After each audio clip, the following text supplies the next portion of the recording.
A call for mandating art in schools, the neurological and socioemotional benefits of the arts for our future.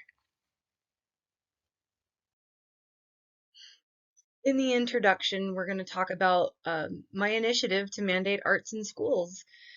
And it's high time that the incomparable scientific benefits of having art in schools becomes common knowledge among lawmakers, districts, and schools. All stakeholders, for that matter. Everybody should know these basic scientific facts about the benefits of art, and nobody's talking about them right now, and that's why we're doing this. Students everywhere will greatly benefit from having mandated art in schools. In this, students will be experiencing holistic neurological and socio-emotional development that not only helps their intellect, but also greatly increases their socio-emotional skills and awareness through the act of creating. And we're going to get more into that, what that actually means to our actual brain function. It's so fascinating, and I can't get enough of it. And I'm so grateful to be doing this presentation. It's important to note that socio-emotional skills are crucial for the success of any student, no matter what their life path is. That couldn't be more true. Our social emotional skills and awareness carries us through our entire lives. It doesn't matter how smart you are. It doesn't matter how beautiful you are. If you cannot relate on a socio-emotional level to others, knowing empathy, knowing how to treat others as you would like to be treated, and really understanding that you're dead in the water. I don't care who you are. If that's not aware, if that's not a knowledge base in your mind from the outset. Um, so the missing piece in schools, the arts. Granted, yes, the arts do exist in some schools. It happens to exist where I teach. Gratefully, it's part of our charter. Um, but it's the first thing on the chopping block, usually. So we're going to talk about how mandating art in schools as part of the core curriculum will help students because become more centered, well-adjusted, both socially and individually, and self-aware, which benefit them throughout their entire academic careers and will impact their adult lives for the better. The neurological benefits of art are irreplaceable aspects of student education that need notoriety and prominence within every school's curriculum across New Mexico and hopefully across the nation eventually. Like the arts really bring a development that other subjects are unable to address. And the arts, music, uh, visual arts, sculpture, performance art, etc. All very We're going to get into the key points, art and neurological development. Through brain imaging technologies, neuroscientists across the globe can can show that the physical changes that occur in the brain, which is so fascinating to me. So when we're engaged in creativity, there's physical changes that happen in our brain, and even contemplating art causes these changes. For instance, a creative inspired brain has lower levels of cortisol, and that's a change that they have observed. Cortisol is the stress hormone that the body produces, and the higher your cortisol level, that's not good.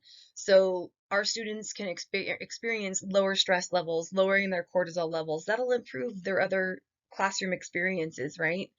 Research also demonstrates that children who receive art education showed an 80% increase in creativity and levels of social skills. Studies also show that students partaking in art courses had a higher grade point average. Then they were 5 more times likely to graduate compared to their peers. And that was a selected study done in India, which I think it's really important to study what other countries are doing and what's working for them, because we're all human. We're all on this planet together.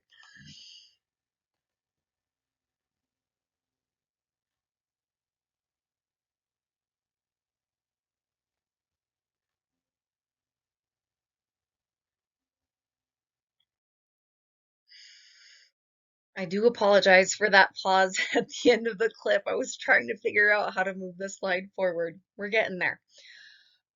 Here we go with the prefrontal cortex engagement and why the brain is so so lit up during the creative process.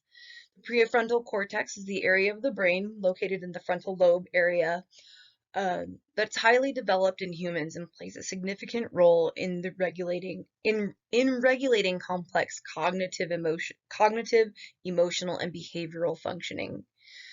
This area of the brain dramatically contributes to personality development. And this part I love so much. And my little window, I don't know if it's blocking it for you, is blocking what it says, but I remember what it says. It says that neuroscientists note that this area, the prefrontal cortex of the brain, literally lights up during the creative process. And that's when we're making music, when we're creating art, when we're really engrossed in a creative process. Brains Brain imaging technology shows that the prefrontal cortex is lit up. That's huge because that means that this part of the brain is more receptive. So our emotional regulatory system in our brain is more able to absorb information in that level, and in a rehabilitative sense even. Art therapy, amazing stuff. So prefrontal cortex, keep that in mind and how we will progress through the slideshow. Um, and here we go. Art and the prefrontal cortex in action. An approach was created where students were required to take music, theater, visual arts, and dance, in this one school, okay? The integrated activities of performance, art, and music math integration engaged students' prefrontal cortex, which effectively engaged students' emotions. So they were integrating art into like their regular classroom experiences, right? The art was in the math class even. I didn't go into intense detail about that for the sake of brevity, but the correlation between emotion and retention became quite apparent in the result of the study. And not only were students found to absorb the class content, be it math or language arts, but they were found to enjoy the process of learning due to the emotional engagement and their ability to connect on a deeper level. And they're not just sitting there listening to a lecture. There was an art related activity with their lesson, and the brain absorbed this. So we're going to go over art equals emotional engagement, and that equals greater retention of presented information. That is huge.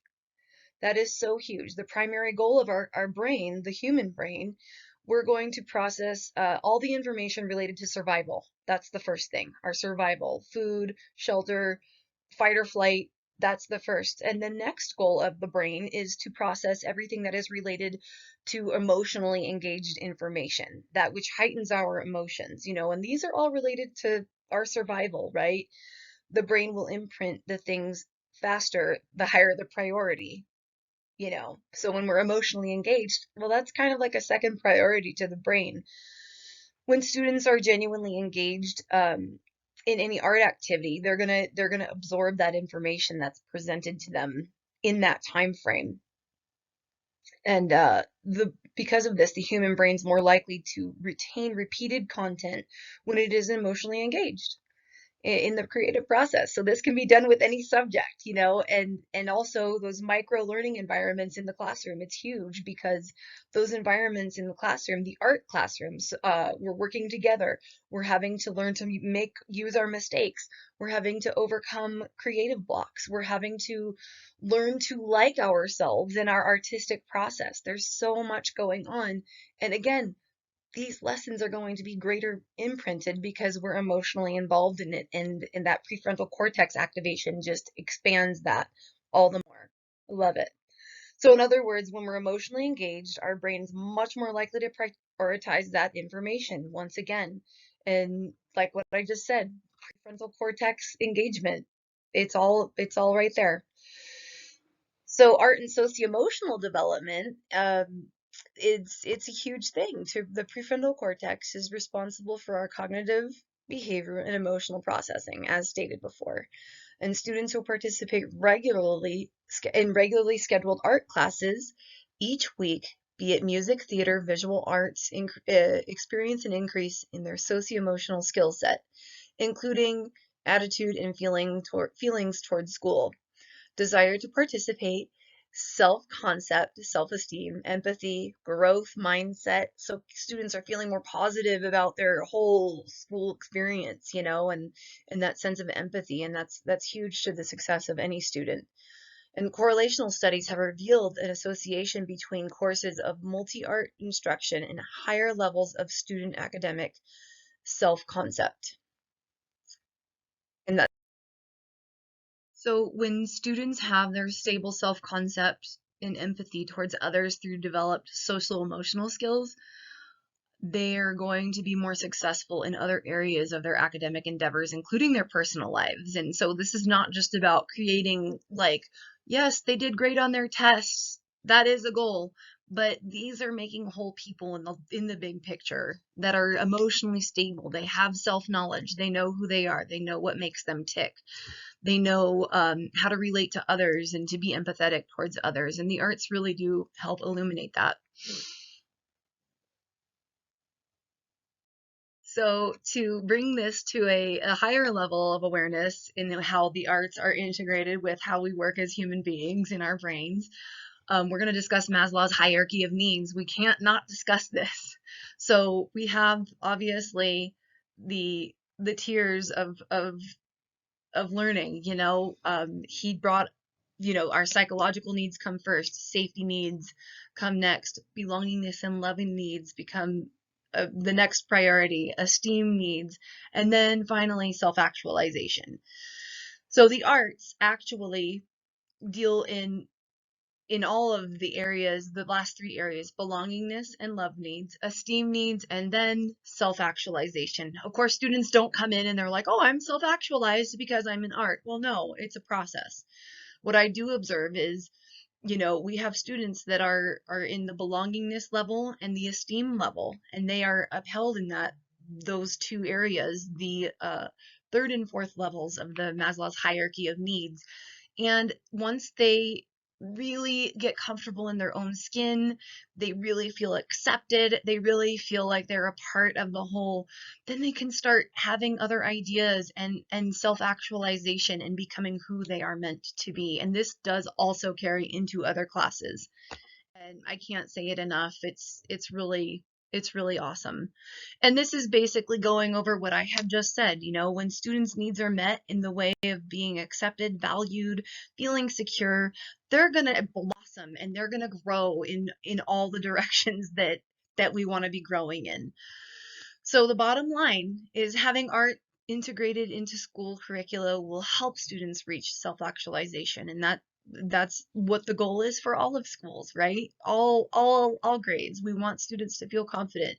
We want them to feel, and when they're at peace and they're confident, they're going to do better on those standardized tests. They're going to do better in all those other subjects. They're going to feel like, wow, I have accomplished this. I have done this project in art and I felt really good about it, or I overcame an obstacle in art. I feel really good about it, and their prefrontal cortex really knows it, so the rest of their brain knows it. It's very deep level thinking that goes on beyond what meets the eye. The framework for this change, very important, will be to present this presentation to anybody who's willing to listen to it. Lawmakers, educators, uh, districts, all of the necessary stakeholders. They're all going to hear it. They all need to hear it. We need to be persistent about it. We need to be um, very persistent.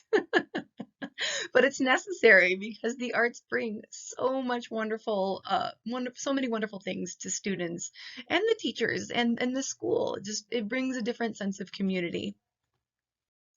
And this continued framework, gradually the knowledge and awareness will grow. What I'm presenting to you, and presentations very similar, will grow with persistence and repeated presentations in various areas of the state for all to hear.